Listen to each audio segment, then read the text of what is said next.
Hey there, guys. This is Slamzeron, aka YouTube's Tasuke.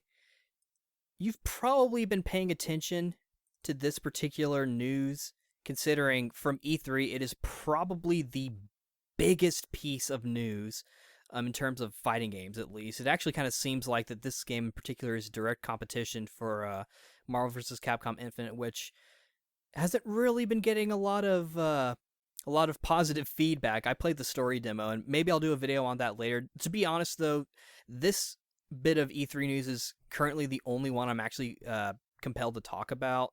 So sorry if you were expecting me to talk about more. Maybe down the line, if I feel like it, I'll record more. But that's not that's not important here. What is important is that a new game was it wasn't necessarily announced at E3 because it got kind of leaked early, but a new Dragon Ball fighting game was announced. It's called Dragon Ball FighterZ or Dragon Ball FighterZ.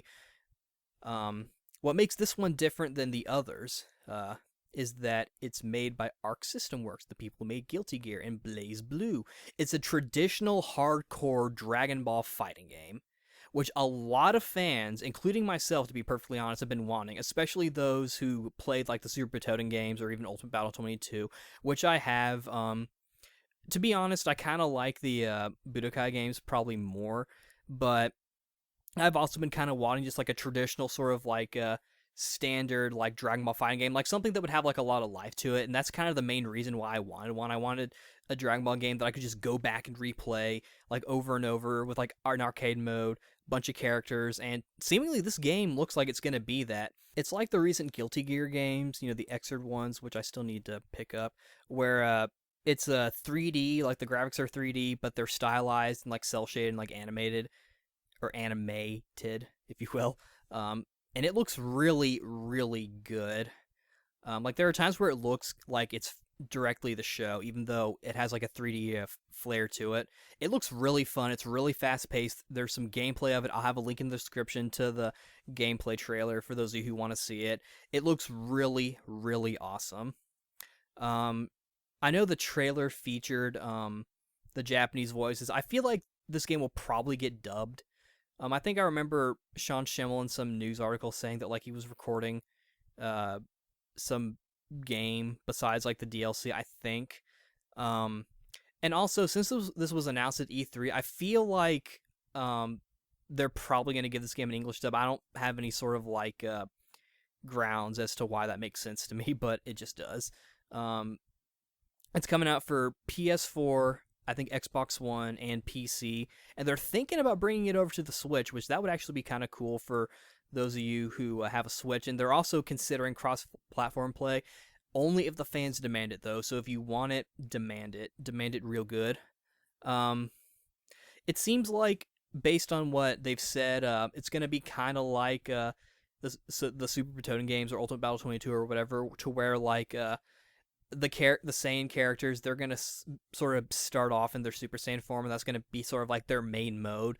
Though it seems like they will have some transformations based on either moves or just like little buffs. Like Frieza has his Golden Frieza thing. Goku has a Super Saiyan 3 transformation that's like a move where he does like a Kamehameha and whatnot. Uh, it seems like they're still trying to kind of work things out. Apparently, this game is 20% completed, which is mind blowing because it looks like it's fucking 60 or 70 to me, or maybe even like 90 or 8. It looks very far along, surprisingly, even though they're saying it's only 20%, which makes me wonder like how much they're going to include.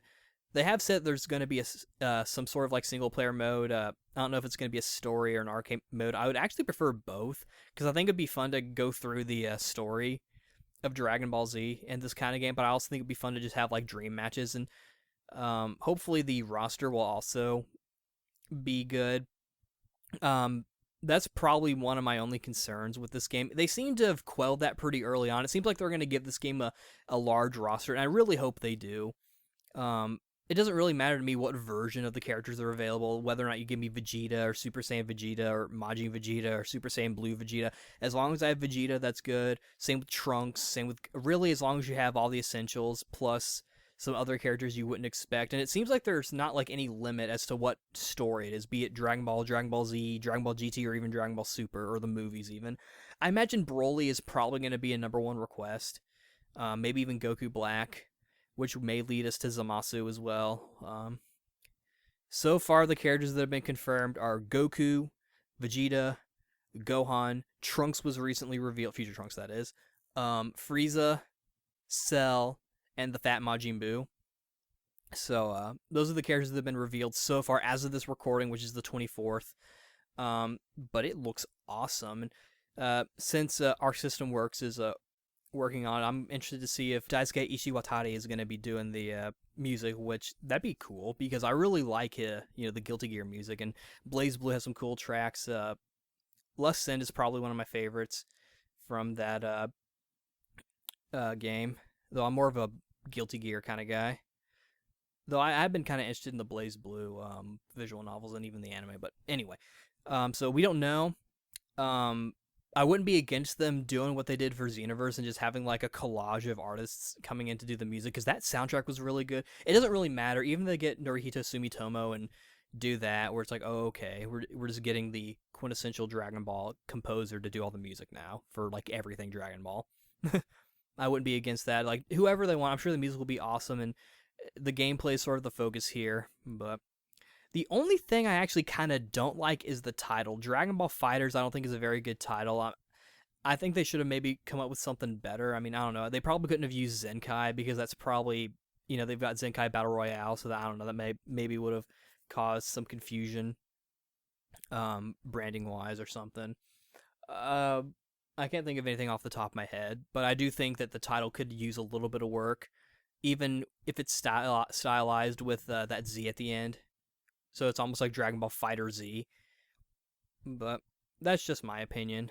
I'm definitely going to pick this game up, though. This was the highlight of E3 for me. I'm definitely looking forward to it. I'm going to pick it up. We're all going to have a fun time. If it has cross-platform play, that'd be awesome, because I know a couple of my friends, I know one of my friends is going to be getting it on PS4 probably, but the rest of them may get it on PC, and having cross-platform play so we could all play it online, besides just like whenever we hang out and we just want to play it there. Actually, there might be one friend who will probably get the PS4 version just so he can play it with me. But yeah, I think that'd be cool. And it seems like they're not opposed to it, so we just gotta hammer it real good. Give us that cross-platform play in the Switch version so that literally everyone can play the game. Like, that's actually really cool, because then it'd be a Dragon Ball game, like a fun fighting game that not only has online, but also is available on every system and has cross-platform play. I really think cross-platform play is something that needs to become in like the near future for any game that's multi-platform and has multiplayer. Like, I think that's actually kind of a necessity, personally. But yeah, I'm looking forward to this bad boy. It's going to be awesome sauce. A lot of fans, including myself, have been wanting a game like this. It's awesome. Thank you, Bandai Namco. You have my money. You've always had my money, but you have it even harder now. And yeah, definitely going to pick this game up. I don't know who I'm going to main, though. Probably Vegeta, maybe Trunks or Piccolo, maybe everybody. It looks like it's going to, even though it's a hardcore fighting game, it looks like it's going to have that typical like Dragon Ball flair of being sort of like, accessible. Because even the Super Toten games, which were pretty standard fighting games, I don't know, they worked pretty well. Ultimate Battle 22 was probably one of the few that maybe wasn't entirely accessible, and even Extreme Butoden, which Arc System Works also made, which was a more traditional fighting game. It worked pretty well. But yeah, I'll have a link in the description to the gameplay video and the trailer and whatnot, so you can check out the game for yourself, which everyone is just clamoring over. This game seems to have won E3 in terms of third party, besides Nintendo, in my opinion, at least, based on what I've gathered. It definitely won for me, but yeah, looking forward to it. This is Flamzaronicki Sasuke signing out. See you later.